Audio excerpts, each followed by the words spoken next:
Happy Monday and welcome to Casting the Net, Reeling in Holistic Health, where we care about your mental health and well being.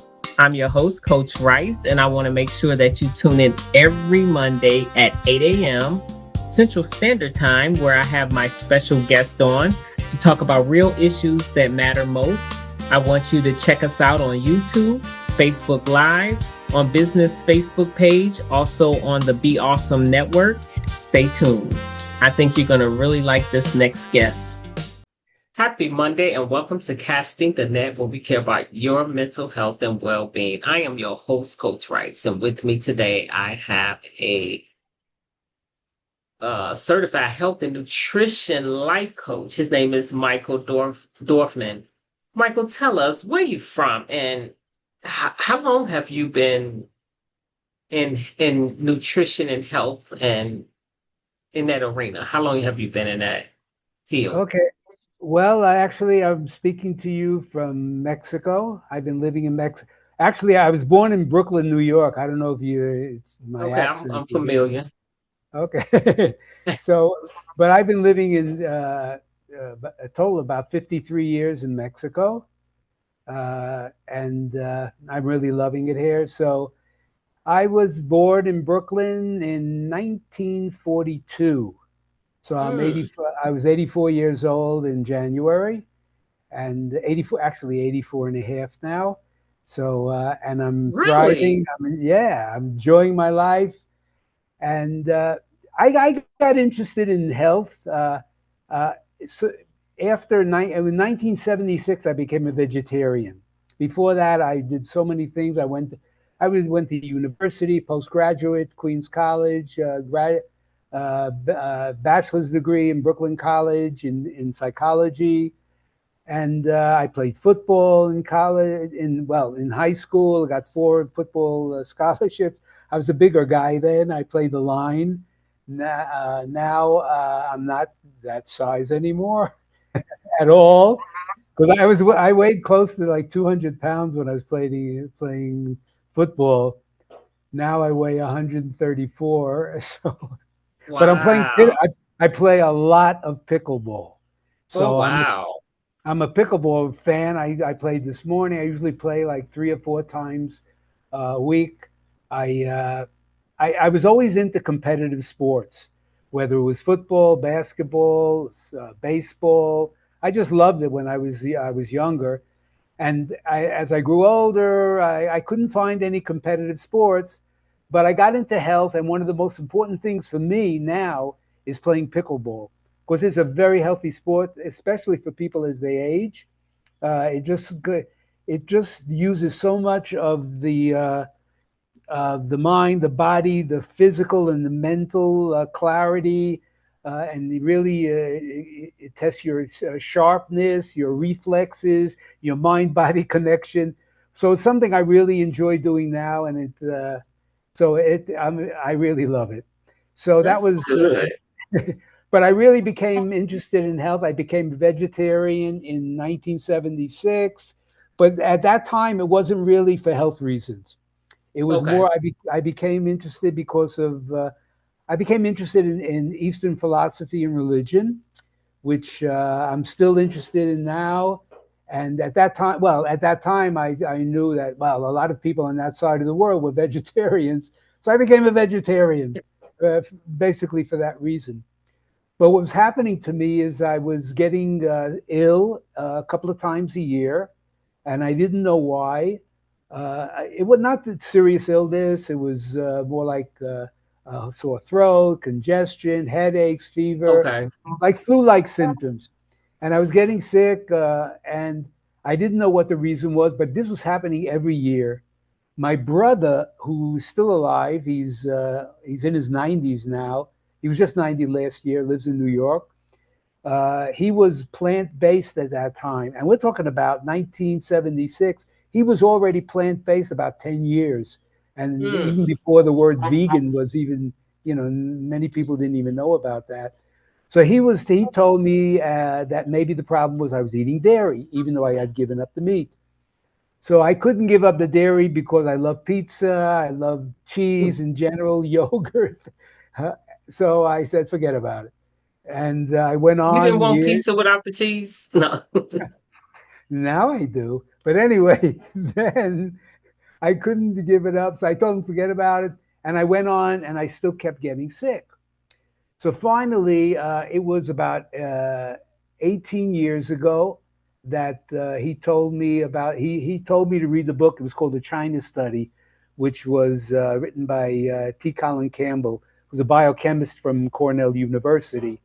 So he was contracted by China by the actually by the leader of China, Chow Enlai at that time, and he went across and they did a study in China among over 160 different municipalities that was on cancer. And Chow Enlai eventually passed away because of cancer, but he wanted to find out the differences. Why is cancer experienced in one part of the country and not in the other part of the country? Why is it experienced more in big cities, not in rural counties? So he did it. It was a 20-year study. I read the book and I became, it made an impact on me and I made the change and I became plant based 18 years ago. And I haven't turned back, looked back ever since. And I didn't continue with those experiences. And it changed my life. And that's what I'm still doing now is, so that was my connection to plant-based health, which is Okay. now more expanded because it's not just eating the plants for me. It's a lot more than that. So, in your journey, you look great, by the way. Thank you. In your journey, what's the difference between vegan and plant-based? Yeah, that's a good question. And my first book, I wrote my first book in 2019 was The Thriving Vegan. So I considered myself a vegan then. But then I understood that most people who become vegans uh, are because of ethical reasons, because of the treatment of animals, maybe Right. planet Earth. So they're in for it mostly for that.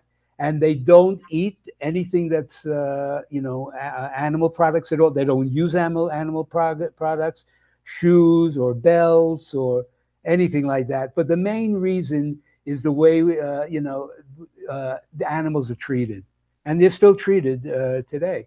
So, but they're not that interested in health. So you can be a vegan and still And eat, be unhealthy. you're healthy, right? You eat fried potatoes, white flour, cakes, and anything. Drink Coca Cola. So that's what it's all about. And actually, my friend of mine and me, we formed a Facebook group several years before the pandemic, which is called the Vegan Wave. And right, we thought started with 30 members. Now there's over 1,000 members, Oh, but wow. most 90% are in it, or maybe even more, because of the animals. So that's the difference. That's why I don't like to call myself vegan anymore. Okay. It's more, yeah, I like to call myself plant powered because, even though I'm 100%, it's not necessary anymore for me. If when I speak to people, I coach people that because I connected a lot with the blue zones, which are the healthiest and longest, supposedly the healthiest and longest living populations of the planet. And they eat pescatarians. They eat fish. Some eat places, but not in the amount that we eat here in the West. It, on the standard American diet. It's not the principle. It's mostly plant based, maybe 85, 90% in these the blue zones. So so that's I think the main reason. And people they just love to eat vegan foods, but not specifically because see, there are many vegan foods that are highly processed. Right. Why? Because people want it to taste like the meat that they used to eat or the cheese that They they want to used to eat. substitute. Substitute. Okay, so what do we have to do to substitute? We got to start adding these other things to take the place of, to make it taste more like meat. So you mentioned zones. I never heard of that before. Can you tell me more about it? Yeah, these are it's the Blue Zones. It was founded. They were founded in around I think it was 2008, 2009, by Dan Bwetner. He was working for National Geographic, and they sent him out with a team to find out where the longest living and healthiest people on the planet live. Hmm. And these people, they don't experience the chronic diseases like we do, very rarely, and they live 10 to 15 years longer than we do in the West. So when we do in the West, we live, okay, let's say 70, the mid 70s, upper 70s. They're living in their upper 80s and 90s and enjoying it. And I'll get into the documentary in a moment. But there are people there. They've been there over 100, and they're still working and taking care of the cattle, whatever they do, and the gardens. And in fact, there's one of the blue zones is Loma Linda, California, which is it's considered a blue zone, and they play pickleball there, the older people. So that's part of their routine. So anyway, it was a 2-year search, and the blue zones. I'll just go off. There were 5 of them were founded: Okinawa, Japan; Sardinia in Italy; Icaria in Greece; Loma Linda in California; and Nicoya, Costa Rica. And now Hmm. Dan Bwetner, he wrote several books on the blue zones, but there are now blue zone communities, many of them now in the United States. I don't have the list of them, but they are striving to follow the lifestyle in many ways of what they do in the blue zones. So part of the search was to find out where these blue zones were. But the other part of the search was to find out are there similarities, because the blues of these populations were separated by oceans, large Right. land masses, and they've been following the same lifestyle for hundreds of years. So, are there similarities, even though they may have not been in contact with each other? These blue zones, something was happening that said this is healthy in each one of them. So one of it Hmm. was is plant based was the main thing, one of the main parts, and then they had exercise and movement. So it wasn't so much exercise in the sense of going to the gym and doing something once a day. It was being active, not sitting down and watching TV for hour upon hour, or just but moving, getting, if you're sitting not for long periods, every 20 minutes, every half hour, you get up and start moving around. So movement Right. was very important in each one of these populations. Another thing was purpose, that people had purpose in their lives. They had a meaning. Uh, and it goes against what we experience in the West. You look in your 80s and your 90s, and like, well, what's there to look forward to? You may Right. have a chronic disease already, and all you can do is manage it. But there, it's different. There, it's people had, they loved to do things, whether it was gardening, whether it was writing, whether it was playing music, singing, helping people, something, volunteering. That's Yeah. something that you can That give gives them purpose. purpose, and also giving. So that was another part of it. And then one very important part was the caring communities. Each one of these blue zones, the people were part of caring communities, whether it Mm. was religion based, or similar activities. They like to do the same things. So uh, it was people cared for each other. And you find out, in the history of humanity, human beings are social animals. We Yes. we do, we could be alone because we're very resilient. People can even be in solitary confinement and somehow survive. But if we look back into our ancestors, and the hunter gatherers, even they lived in tribes, and that was Right. a natural thing. It wasn't say, okay, let's form a tribe. They depended upon each other. maybe because of these wild animals that were, chasing them, or they had to move from one place to another. They helped each other survive. So that Mm. was it. And they were groups of, I think they said 15 to 25 people in the group, but they helped each other when they got sick, and it was just that's what human beings do well with, in groups like that. So that was another thing, and also stress reduction was another thing that was important. Hmm.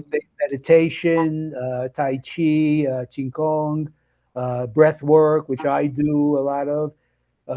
So these were some of the main things that I found that were very important, and I adopted in my life.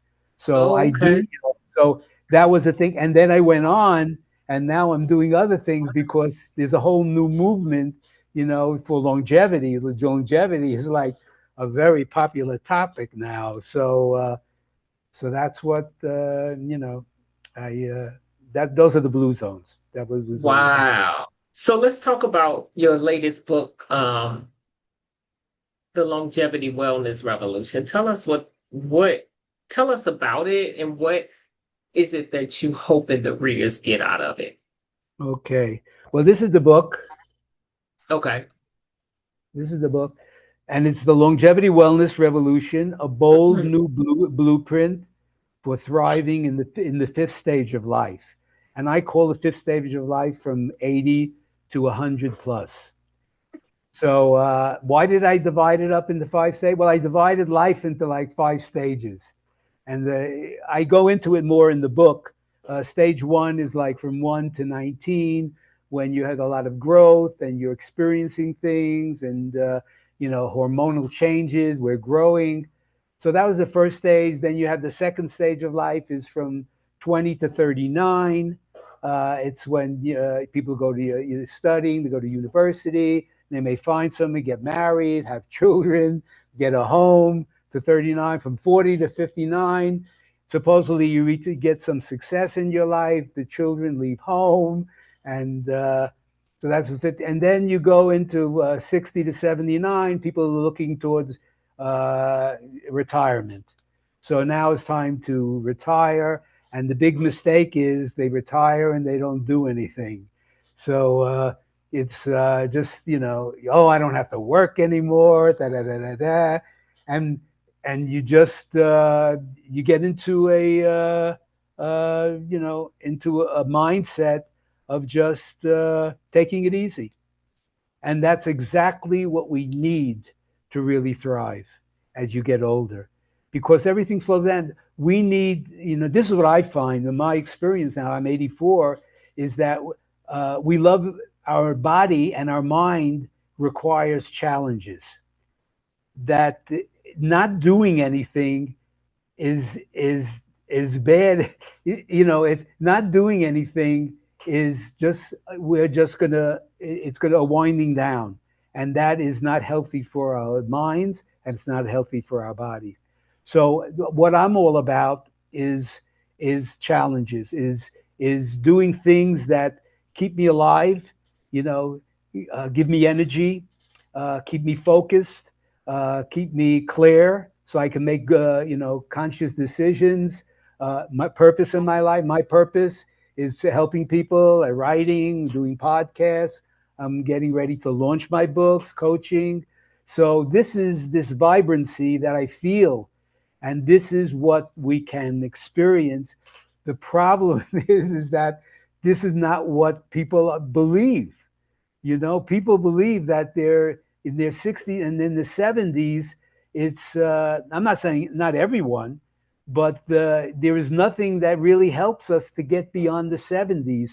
We're not, doctors are not giving us, oh, it's going to be great after 70, or the social media is telling us to be great after the 70s.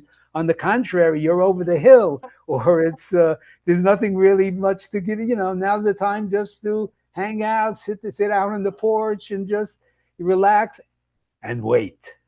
Wait for what? Wait for whatever's coming. But I feel like it's important to take life by the horns, and uh, and that's what I'm all about. And it's really interesting because what's so special about my situation? And I recently realized it is that is longevity, like I mentioned, is a very, very popular topic. And there are a Mm-hmm. lot of people into longevity, in the studies, the research. So a couple of times people have said, you ought to listen to this summit. It's on longevity, and there's going to have 15 or 20 experts on longevity. And I go and I look at that, and I look at these people, and none of them are over 60 or years of age. So I'm saying, hey, wait a second, I should be on that summit because I'm experiencing this, because Right. living, experiencing vitality in your 80s requires a mindset, and an Mm, identity, which is very important. But if you're in your 60s and you're talking about longevity, it's not based on mindset because you're not experiencing living in that time yet. You're that's based, true. it's on research and what the It's studies are not showing you. Yeah, personalized. but I'm saying this is what's happening for me, and I'm trying these things out. And I'm saying, hey, this works really great, or this doesn't work that great. So this is what I Mhm. feel like I'm in a special situation, and this is what I want to tell people. I'm a guide, and a longevity guide, and this is what I'm inviting people to read the book and learn what I'm going through, and I've been through during my life. So that's what longevity. It just came out like 3 weeks ago Oh, on that's awesome. Amazon. Congratulations. That's Yeah, amazing. And so with this, you write about the longevity part, people don't quite think about how age is a number, but we need to get into movement. We need to get into we need to stay in the momentum of that. But for some reason, you're right, a lot of talk about you're doing too much at that age. You get a lot of that echoing. You need to slow down. You get that kind of language when you get a certain age. And but it's really you need to move more because your ex- body is changing, right? And absolutely. so I think that's a topic that really needs to be discussed. And you are the example of living it. So who better to go to talk about this because you live in it. You live in the actual age and vitality, and you playing pickleball ain't easy. and and so you're doing all the things and movement. Lack of movement. They say that sitting long periods of time is the new smoking. Yeah, I can believe that. It's really looking at life uh, from a different perspective.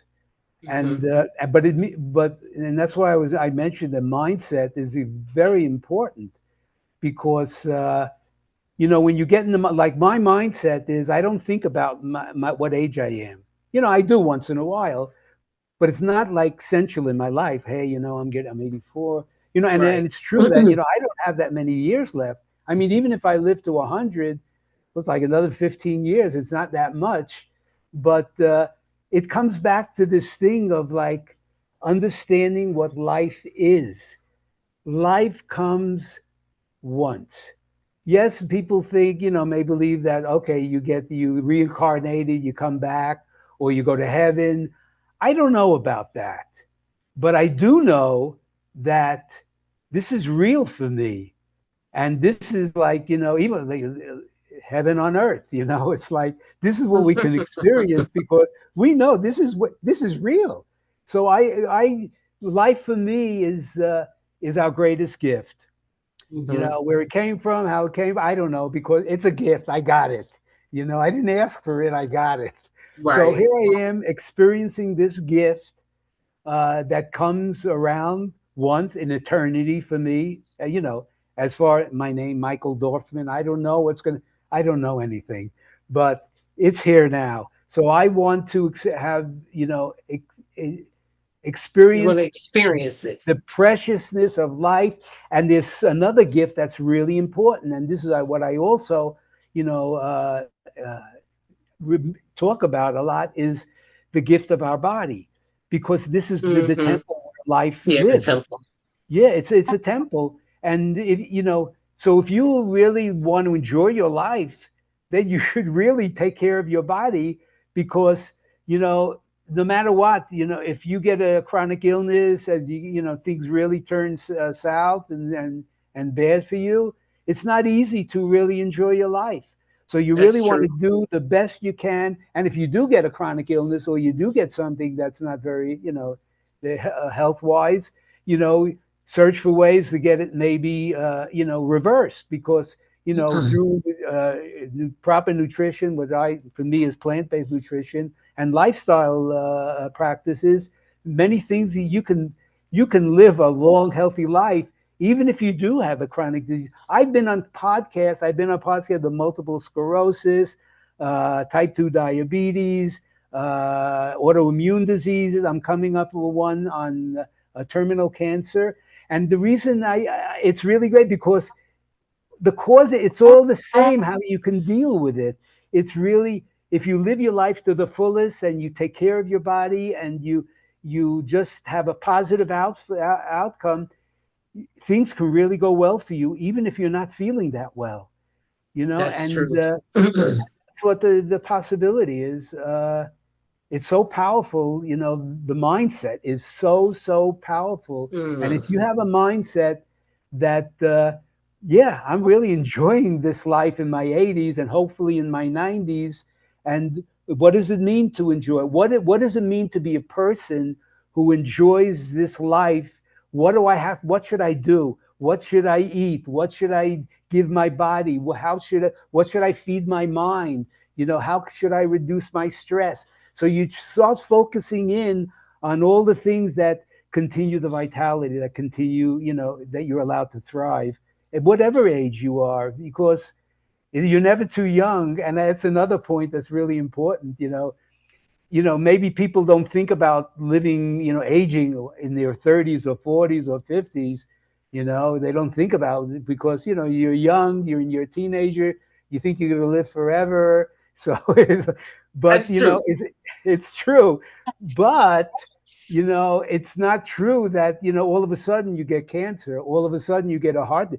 It comes from, Yes, it it's over, comes. it comes slowly. My father, when I was born in 42, it was during the war, World War II, and my father didn't have to go to the war because he had two children. So they put him in the Brooklyn Navy Yard. So he was painting ships, the hulls, underneath the hulls of ships, and he did that throughout the whole the war. And in the hulls of ships, there's asbestos, which at that time was not known to be a carcinogen causing cancer. So, and now we know it. It's mesothelioma is the cancer caused by asbestos. So my father was exposed to it in the 40s, and he didn't. He passed away. At the age of 78. It took 40 years for that cancer to grow, little by Wow. little. So when people, from women especially, they go for a mammogram and they say, "Oh, it's early detection." Uh-uh. It's It been got to the point festering. that it's picked up by the machine, but this could be developed for a couple of decades, Mm-hmm. because so it's really important for people to understand that the best way to really experience longevity and enjoy your life as you age is to start as early as you can, taking care of yourself and understanding that heart disease, that cancer, type 2 diabetes in kids now never happened before. No, but it's So happening it's a it's lot. getting worse and worse. And the world, not only in the US or in the West, but around the world, people are getting sicker and sicker and sicker. Mhm. And so do you, when you take on your clients, do you how do you actually help them? Is it mindset, diet, physical? How do you go about walking them through that journey as a Well, coach? yeah, I usually do small groups, maybe three or four, and it's all based on habit changes. Okay. Uh, that's where I don't know if you know about the book, The Atomic Habits.